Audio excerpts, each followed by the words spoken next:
இவர் யாருன்னு பாத்தீங்கன்னா ராயல் ஹாஸ்பிட்டலோட டைரக்டர். சோ இவர் ராயல் ஹாஸ்பிட்டல்ல குழந்தைங்களுக்கான ஒரு சூப்பரான ஹாஸ்பிட்டல் அப்படின்னு பேர் வாங்கி கொடுத்திருக்காரு. திருநெல்வேலி மாவட்டத்தை சார்ந்த 7 வயது சிறுவன் லிட்டில் வேல் 1117 அப்படிங்கிற சேனல் வச்சிருக்கான்.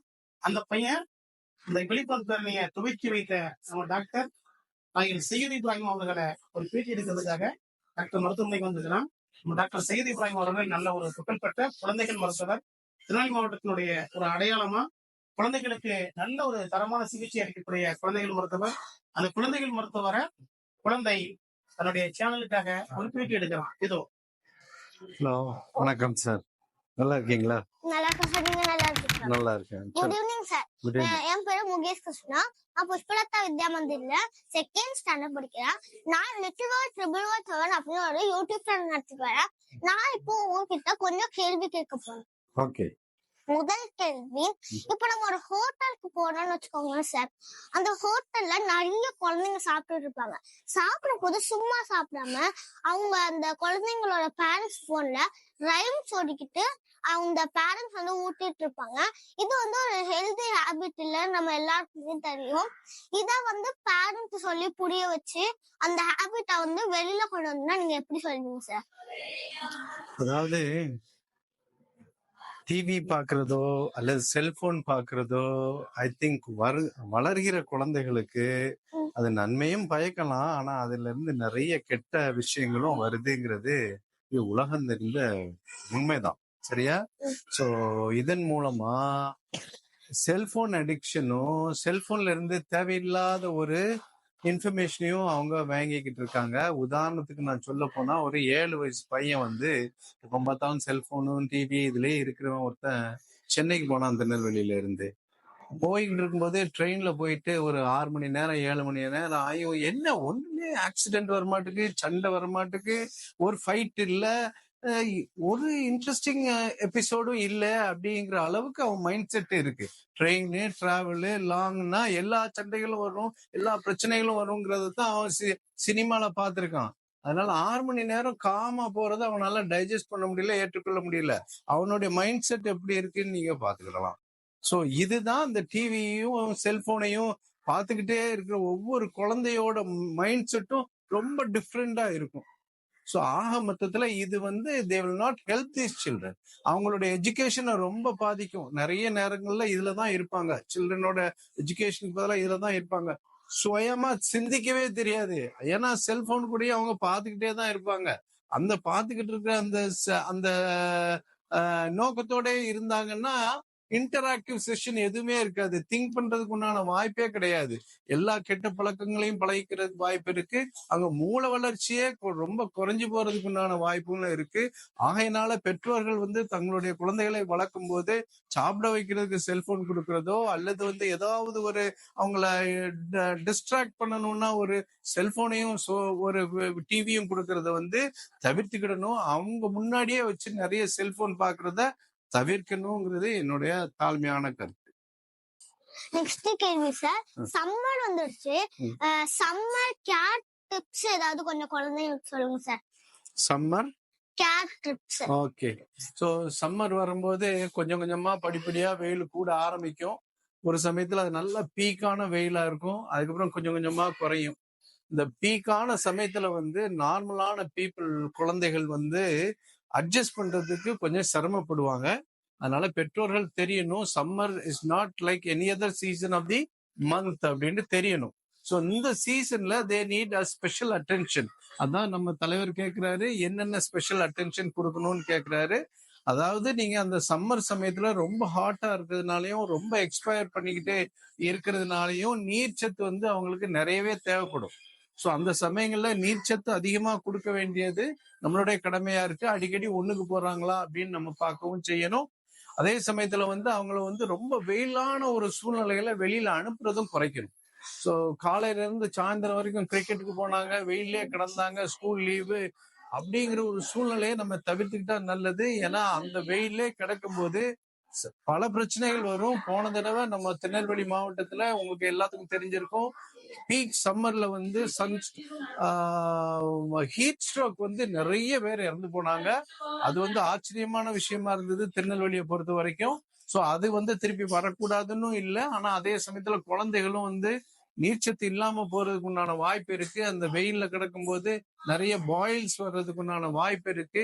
டான்சிலைட்டிஸ் வர்றதுக்கு வாய்ப்பு இருக்கு. திடீர்னு நம்ம பாடி ஹீட்டாவும் இருக்கு. டக்குன்னு கூலான ஆகாரங்களை எடுக்கும்போது அவங்களுக்கு தொண்டையில புண்ணல் வர்றதுக்கும் வாய்ப்பு இருக்கு. அவங்க அந்த காலங்கள்ல ட்ரெஸ் எப்படி போடணும் அப்படின்னா சிம்பிளான ட்ரெஸ், ஏரேஷனை மெயின்டைன் பண்ணக்கூடிய ஒரு ட்ரெஸ்ஸா போட்டுக்கிறது நல்லது. ப்ரிஃபரபிளி காட்டன் ட்ரெஸ்ஸா போட்டுக்கிறது நல்லது. ஸோ நம்மளுடைய ஆக்டிவிட்டிஸை இதன் மூலமாக ஏதோ ஒரு தொந்தரவு இருந்தாலும் மருத்துவரை வந்து சீக்கிரமா பாத்துக்கிடலாம். இந்த சின்ன சின்ன குறிப்புகள் வந்து அவங்களை வந்து இந்த வெயில்ல இருந்து காப்பாற்றுறதுக்கு உதவி செய்யும். நெக்ஸ்ட் இப்போ ஹாஸ்பிட்டலுக்கு வந்தாலே குழந்தைங்களுக்கு வந்து முக்கியமா நிறைய டிசீசஸ் வருது. அந்த முக்கியமா இப்போ இந்த காலத்துல வெயில் காலத்துல இப்போ இந்த மந்த்ல ரொம்ப நிறைய வர டிசீஸ் என்ன சார்? குழந்தைங்களுக்கான டிசீஸ் அது சரி. அது சில சீசனுக்கு சில குழந்தைகளுக்கு நோய்கள் வரும். பாஸ்ட் ஒரு 4 months-ஆவே நவம்பர், டிசம்பர், ஜனவரி, பிப்ரவரி எல்லாம் ரொம்ப பனி அதிகமா இருந்தது, மழை அதிகமா இருந்தது. அதனால குழந்தைகள் எல்லாம் வந்து வெளியில போகும்போதெல்லாம் இந்த குளிர்ந்த சீசன்ல வைரஸஸ் நிறைய இருக்கத்தான் செய்யும். வைரஸின் மூலமா அந்த தடவை நிறைய சளி பிடிச்சிக்கிட்டு இருந்தது, நிமோனியா வந்தது. சளிங்கிறது ஒண்ணு, அது நிமோனியாங்கிறது ஒரு சிவியர் ஃபார்ம் ஆஃப் சளி, நுரையீரலாம் புண்படுத்தக்கூடியது. ஸோ அந்த மாதிரி தொந்தரவுகளும் இப்ப மக்களுக்கு நிறைய இருந்தது. அதனால இந்த மாதிரி குளிர்காலத்துல வெளியில போறதை வந்து தவிர்த்துக்கிடணும். குழந்தைகள் வந்து ஆஸ்பத்திரிக்கு வர்றது சகஜம்தான். ஆஸ்பத்திரிக்கு வந்துட்டு போகும்போது உள்ள அந்த டிரான்சிட் ஆன ஏரியால வந்து அவங்க வரும்போது பனியில இருந்தும் காத்துல இருந்தும் குளிர்ல இருந்தும் அவங்க குழந்தைகளை ப்ரொடெக்ட் பண்ணிக்கிட்டோம்னா இது சேஃபா தான் இருக்கும். அன்லஸ் இம்யூனோ காம்ப்ரமைஸ் சில்ட்ரனா இருந்தா அவங்க மாஸ்க் போடுறது நல்லது. இல்லாட்டாலும் ஹாஸ்பிட்டலுக்கு வரும்போது குழந்தைகள் வந்து ஒரு மாஸ்க் போடுறது கூட ஐடியலா இருக்கும். நெக்ஸ்ட் கடைசி கேள்வி சார். இப்போ வந்து 2 மாசத்துக்கு முன்னாடி நமக்கு ஒரு ஃபீவர் வருதுன்னு வச்சுக்கோங்க. அதுக்கு வந்து டாக்டர் சில ரெசிப்ட் எழுதி கொடுப்பாங்க. திரும்பி நெக்ஸ்ட் 2 months கழிச்சு திரும்பி ஃபீவர் வரும். ஆனா பேரண்ட்ஸ் வந்து நம்ம பிஃபோர் 2 monthsக்கு ஒரு ஃபீவர் வந்திருக்கும்ல, முன்னாடி ஒரு ஃபீவர் இருக்கும்ல, அந்த டாக்டர் கொடுத்த அதே ரெசிப்ட் எடுத்து மெடிக்கல்ல கொடுத்து இது வாங்குறாங்க, மெடிசன்ஸோ டேப்லெட்ஸோ வாங்குறாங்க. ஆனா அப்படி இருக்க போது சில டைம்ஸ் கொஞ்சம் ஃபீவர்ஸ் அதிகமா இருந்ததுனால அவங்க வந்து பேரண்ட்ஸ் திரும்பி கொண்டு போவாங்க, ஹாஸ்பிட்டல் கூட்டு வராங்க. அப்ப நர்ஸ் வந்து என்ன மருந்து கொடுத்தீங்க அப்படிலாம் கேட்க போது அவங்க வந்து முன்னாடி கொடுத்த அதே ரிசிப்ட தான் நான் வாங்கினேன் அப்படின்னு சொல்லுவாங்க. அப்ப அந்த நர்ஸ் சொல்லுவாங்க, எதுக்கு இப்படி பண்ணீங்க, முன்னாடி ரிசிப்ட் எதுக்கு கொடுத்தீங்க, இப்போ வந்து ஃபீவர்க்கான ரிசிப்ட் டாக்டர் கொடுத்தது நீங்க கொடுத்துருக்காங்க அப்படின்னு நினைப்பாங்க. சோ இந்த முன்னாடி நம்ம 2 மாசத்துக்கு முன்னாடி கொடுத்த டாக்டர் கொடுத்த ரெசிப்டியே திரும்பி மெடிக்கல்ல வாங்குறது நல்ல ஹாபிட்டா? இல்லை, நல்ல ஹாபிட் இல்லை. சரியா? ஏன்னா காய்ச்சல் வருதுன்னா காய்ச்சலுக்கு பல வகையான கிருமிகள் உண்டாக்கலாம். பாக்டீரியா கிருமிகள் உண்டாக்கலாம், வைரஸ் கிருமிகள் உண்டாக்கலாம். இப்படி பல கிருமிகள் இருக்கு. ஒரு கிருமிகளுக்கு நம்ம கொடுக்குற மருந்து வந்து அந்த கிருமியை நல்லா கேட்கும். வரக்கூடிய எல்லா பாக்டீரியாவுக்கும் அதே ஒரு மருந்து கேட்கும் அப்படிங்கறத சொல்ல முடியாது. சளின்னு பிடிக்கும் போது பல வகையான சளி இருக்கும், காரணம் இருக்கும். அந்த காரணங்கள் தெரியாம சளிக்குண்டான மருந்தை மட்டும் கொடுத்துக்கிட்டு இருந்தோம்னா காரணத்தை சரி பண்ண முடியாம போயிட்டு இருந்தா அந்த சளி குறையாது. டயரியா போறதுக்கு பல காரணம் இருக்கும். சாப்பாடு சரியில்லாம இருக்கிறதும் இருக்கலாம், பழைய சாப்பாடை சாப்பிட்டதுக்கும் இருக்கலாம், அதுக்கு வேற இருக்கும், இதுக்கு வேற இருக்கும். கிருமி வயிற்றுக்குள்ள தொத்தி போயிடுறதுக்கு வேற மருந்து கொடுக்கப்படுற மாதிரி ஒரு சூழ்நிலை இருக்கும். இந்த மாதிரி ஒரு சமயத்துல வந்து என்ன காரணம்னு தெரியாமலே நம்ம வைத்தியம் பண்ணும் போது சில சமயங்கள் அது சரியாகிறதுக்கு ஒரு வாய்ப்பு இருக்கு, எல்லா சமயத்திலும் அது சரியாகாம போறதுக்கு ஒரு வாய்ப்பு இருக்கு. அதனால டாக்டர்கிட்ட கேட்டுட்டு ஒரு சிகிச்சை பண்ணுவது சிறந்தது.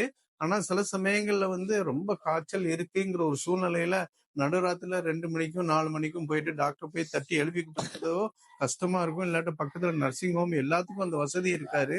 அப்ப சில மருந்துகள் லைக் காய்ச்சல் மருந்து அந்த 2 மணி நேரம், 4 மணி நேரம், 8 மணி நேரத்துக்கு டாக்டர் பாக்குற வரைக்கும் ஒரு காய்ச்சல் மருந்து கொடுத்துக்கிறது ஓகேயா தான் இருக்கும். அண்ட் வயிற்று வலி மருந்து இருக்கு, அந்த வயிற்று வலி மருந்தை நம்ம சேஃபா ட்ரை பண்றதுக்கு ஒரு வாய்ப்பு இருக்கு.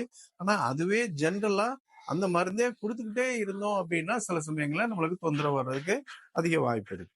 சரிதானா? Thank you sir. ஓகே. இவர் யாருன்னு பாத்தீங்கன்னா ராயல் ஹாஸ்பிட்டலோட டைரக்டர்.